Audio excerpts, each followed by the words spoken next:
pessoal, bom ou não? Estamos aqui hoje mais uma vez no nosso podcast, videocast Aprendi com o Papai, com convidados muito especiais que vão se apresentar daqui a pouquinho pra gente conversar sobre questões relacionadas à política e à corrupção no cenário brasileiro atual.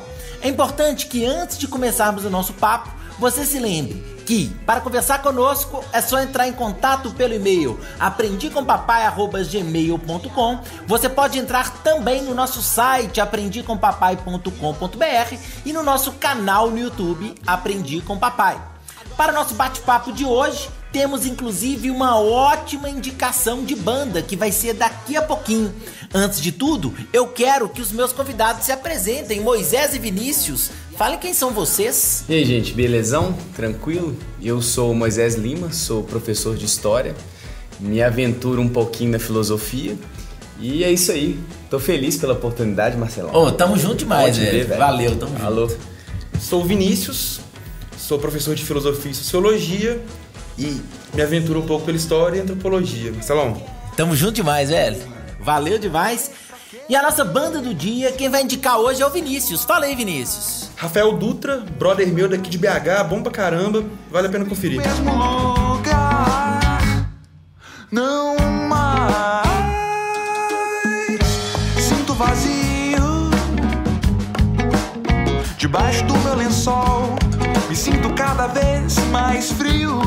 Quanto mais me aproximo do sol, as quedas e o tempo acrescem me espelho. Gente, é o seguinte, quando a gente vê um pouco dessas questões da política brasileira, e eu acho que hoje é uma coisa que não tinha como a gente gravar sem discutir especificamente sobre esse assunto hoje. A gente tem várias reflexões que estão sendo geradas na sociedade, principalmente pelo contexto atual, a respeito da forma que as pessoas se comportam no Brasil em relação à política, em relação ao cumprimento das leis, em relação ao comportamento da sociedade como um todo. Uma coisa que é bem interessante pra gente trocar essa ideia é a gente saber e a gente principalmente tirar esse lado futebolizado da política e que a gente perceba de fato que a gente tem vários problemas em diversos aspectos, sem levantar nenhuma bandeira especificamente, mas pra gente conseguir entender mais ou menos o que acontece na sociedade brasileira. Vocês estão conhecendo Moisés, muitos de vocês estão conhecendo Moisés agora. Ele já trabalhou e já deu muita aula junto comigo, fazendo uma aula direcionada para frases. Ele já deu muitas aulas presenciais comigo, puxando algumas referências para o contexto político relacionado a frases. Pensando nisso, Moisés, é claro que a primeira coisa que eu vou te perguntar é: com qual frase que a gente pode começar a conversar sobre política? Marcelão, tem uma frase que é atribuída a Getúlio Vargas que eu acho sensacional porque ela é um verdadeiro raio-x da sociedade brasileira, que é: aos amigos, tudo, e aos inimigos, não vou olhar pra ninguém, a lei. Então, aos amigos, tudo, aos inimigos, a lei. Por que essa frase ela é considerada um raio-x da sociedade brasileira? Porque ela reflete uma coisa que um tal de Sérgio Buarque de Holanda disse de maneira muito inteligente no seu livro Raiz do Brasil, que a gente tem uma noção de justiça muito pautada numa noção de vingança. No Brasil, a gente quer remeter-se à lei como algo para punir e não algo para garantir. O Estado, ele não deve ser simplesmente visto como algo que vai trazer o papel punitivo, repressor. O Estado, ele serve para garantir muitos dos nossos direitos que foram conquistados ao longo de muitas lutas sociais. O Brasil tem uma história que, se a gente pensar no passado colonial, por exemplo, a lei, ela sempre vinha não de um consenso, não de algo solidário. A lei, ela vinha de algo exótico, algo artificial. Por exemplo, se a gente pensar no Brasil colonial, o famoso quinto dos infernos, o quinto foi imposto pela metrópole para a colônia e esse quinto ele não foi discutido. Isso gerou uma série de revoltas, ou seja, a liberdade, o lugar que eu me sinto bem não é no lugar público, é sempre na esfera privada. Por exemplo, a gente teve a famosa revolta da vacina, que, dentre as suas várias causas, tem essa questão de uma visão de um Estado que representa um determinado grupo e não algo que parte de um consenso, de uma solidariedade. E isso vai construindo uma identidade no Brasil de que aos meus amigos eu trago eles para o meio privado e lá as coisas fluem. Mas se eu quero armar uma CPI, não é porque eu quero saber a verdade.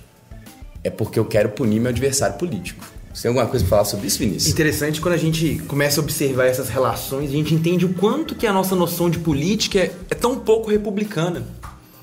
Porque no final das contas, quando a gente pensa assim, o que são as coisas do eixo privado e o que são as coisas do eixo público, da república? E nós vemos no Brasil, obviamente não só no Brasil, no cenário internacional isso também acontece, mas no Brasil existe aquelas singularidades próprias da gente, que é o seguinte problema. A esfera privada, o interesse privado, invade completamente o que é o interesse público. Porque no final das contas, o que é o ato de corrupção? Seja a passiva ou ativa, seja o empresário querendo alguma vantagem e utilizando seus contatos políticos para conseguir essa vantagem. É querendo que alguma realização da sua vida privada, do seu foro privado, se manifeste na vida pública. E que a vida pública, de alguma maneira, balize esse acontecimento. É nesse momento que a galera usa o Estado como ferramenta para o seu bem privado, para a sua realização particular. Mas quando você usa o Estado como ferramenta particular, ele deixa de ser a coisa pública. Vinícius, isso explica muito do que a gente vê no Brasil, inclusive, ao longo dos séculos, né?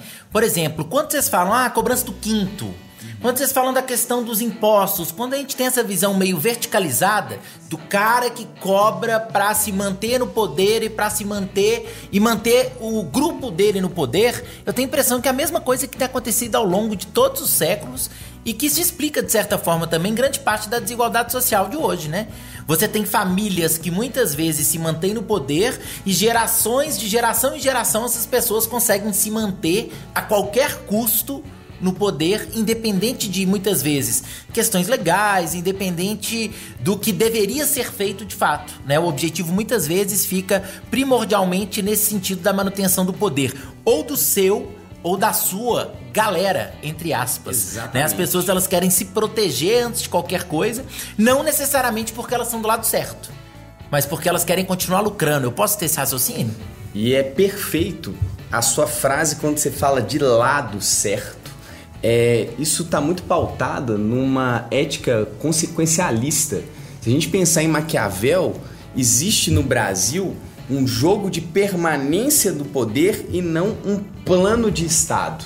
E essa situação de grupos que pensam maneiras de permanecer e de não trazer benefícios para a sociedade é um dos grandes problemas, não só do Brasil, quero deixar claro, mas como aqui essa máquina de permanência no poder de determinados grupos foi muito eficiente, a gente não teve, por exemplo, o que a França teve com a queda da Bastilha e uma sacudida no status quo de poder. Não sei se você quer comentar alguma coisa sobre isso. Eu tô pensando aqui que tem um livro muito bom, mas muito bom mesmo, do Adorno, do Horkheimer, que é a Dialética do Esclarecimento. E na Dialética do Esclarecimento, entre outros temas, o Adorno e o Horkheimer, eles vão trabalhar na construção de um conceito muito famoso no século XX, século XXI, que é o conceito de razão instrumental, ou racionalidade instrumental. O que é isso? No final das contas, as nossas relações políticas, as nossas relações econômicas, elas tratam os elementos que são caminho para elas se realizarem como simplesmente meios para isso. Nesse sentido de tratar as coisas como meio, a própria existência daquilo que é tratado como meio fica prejudicada. É o que você estava comentando, Marcelo. Por exemplo, se as pessoas falam assim, agora eu sou um político e tenho interesses privados no jogo, Sim. eu vou usar a democracia como caminho para a realização do meu interesse privado. E democracia, como é que fica? Ela se perde nisso, Fraga. Sim. Gente, nesse papo tem uma coisa muito importante que me chama muita atenção.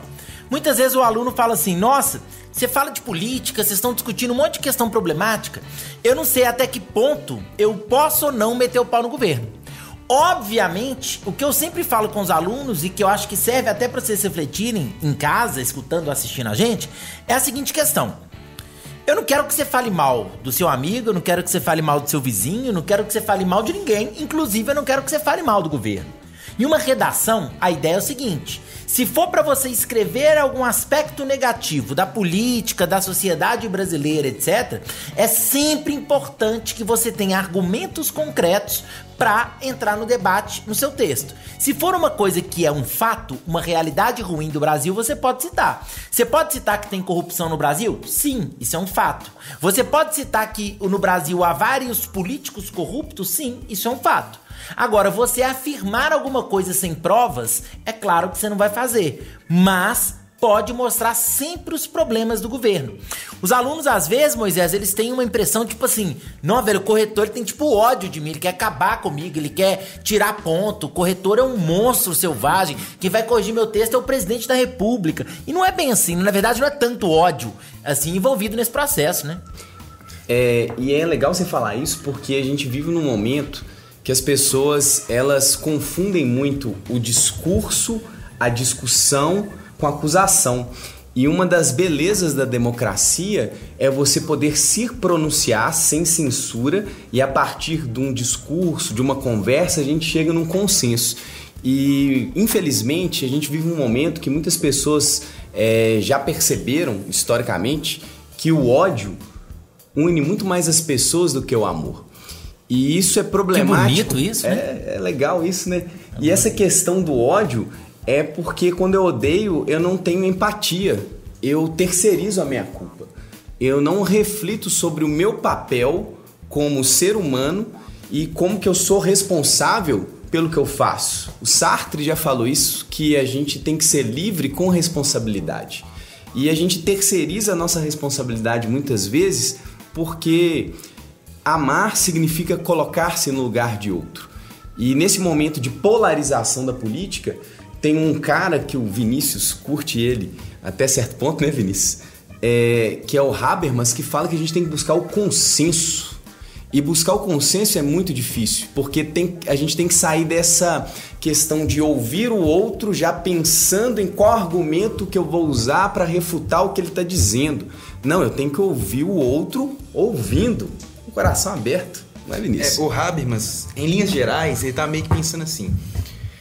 Afinal de contas, quando duas pessoas entram em um ato de diálogo, a gente entra num ato de diálogo, a gente tá nessa situação aqui, um disposto a escutar o outro, um disposto a perceber o lado do outro. Não simplesmente quando você tá a fim de convencer alguém, ou quando você quer colocar sua opinião acima de todo caso, ou quando você tá querendo lubridiar alguém de alguma maneira. Nada disso é um ato de diálogo, no final das contas. E o ato de diálogo que constrói as coisas. No final das contas, o ato de diálogo é uma razão, uma racionalidade. E o Habermas vai buscar nessa base, nesse ato de fala, nesse ato comunicativo, as bases para a gente poder construir uma participação política mais eficiente. Só que um ponto importante na hora de pensar isso, e nessa hora vem na minha cabeça um outro pensador muito importante brasileiro, um nome muito forte na antropologia hoje em dia, que é o Vieira de Castro, que numa obra fantástica, maravilhosa, chamada Metafísicas Canibais, bem no comecinho do livro, ele vai fazer uma discussão sobre, afinal de contas, quem que é esse outro que é o objeto de estudo da antropologia? Quem que é esse outro que é o objeto de estudo do Ocidente? Bom, aí essa discussão é relevante aqui pra gente. Porque no final das contas, a gente vai apontar um adversário político como se fosse, ali tá um outro. Uma outra opinião, um outro ponto de vista, e eu nego qualquer possibilidade de que esse inimigo, entre aspas, tem algo de mim também. Mas não, é um brasileiro, é um humano, é alguém que eu tenho que entender que, pelas perspectivas dele, para eu conseguir construir algo racional, pra gente construir algo junto, eu tenho que estar disposto a ouvi-lo. Eu tenho que estar disposto a dar a fala para ele, pra gente conseguir, no final das contas, harmonizar nossas opiniões. A história, Moisés, ela é cheia de momentos, você sabe muito bem disso, cheia de momentos onde a gente não consegue conciliar as partes, né? E no final das contas, se a gente conseguisse conciliar as partes no nosso cenário político atual do Brasil, e não atual, o regresso também, provavelmente a nossa efetivação da cidadania seria algo muito mais excelente. Isso que você está falando é muito legal, por causa desse recuo histórico, e eu tenho que fazer só um apontamento, que é um papo longo esse, que fica para uma próxima ocasião, né, Marcelo? Com certeza. De como que a gente tem uma coisificação do homem nesse processo. E essa coisificação do homem se dá desde a Revolução Industrial. Se a gente pegar do 19 para o século 20, para o século 21, cada vez mais a gente vê o outro como, acho que foi o Homicida que falou, como um degrau para atingir os meus objetivos. Cabeças viram degrau. Exatamente, acho que é Passarinhos, né? Passarinhos. Essa música é muito legal. Alguma coisa tá errada, né? Alguma coisa tá errada. E eu tô pensando muito sobre isso, como que a cada vez que passa essa coisa de enxergar o outro como uma peça numa engrenagem, ela corrobora para que eu use a minha razão não para buscar o consenso ou para pensar uma solidariedade, uma sociedade melhor. Eu penso em atingir os meus objetivos e não se importa o preço disso. Perfeito. É exatamente essa a noção de racionalidade instrumental que o Adorno e o Horkheimer estão criticando e que mostra que está nas relações humanas, estão também nas relações de produção de arte, que é a famosa indústria cultural, que é aquele tema acalorado que todo mundo gosta de discutir. Esse tema, ou melhor dizendo, as ferramentas que essa galera oferece pra gente são ferramentas excelentes pra gente perceber o nosso mundo. E isso, muitas vezes, essa dificuldade de enxergar o outro, que faz, obviamente, com que a gente tenha vários problemas relacionados à corrupção, vários problemas relacionados à política. Se eu tô preocupado somente em benefício próprio, e eu estou literalmente coisificando as outras pessoas, eu não tô nem aí pro que ela tá sentindo, o que ela tá pensando. Eu quero obter meu lucro, eu quero continuar oligarquicamente numa posição, numa condição superior, né? Basicamente essa ideia. Tem uma coisa legal, gente, que a gente conversando, eu começo a ver que um texto já amadurece aqui, só desse nosso diálogo já dá pra tirar coisa pra caramba. Primeiro, vamos fingir que eu tenho um tema que fala assim: a corrupção e os problemas na política brasileira contemporânea. Exemplo.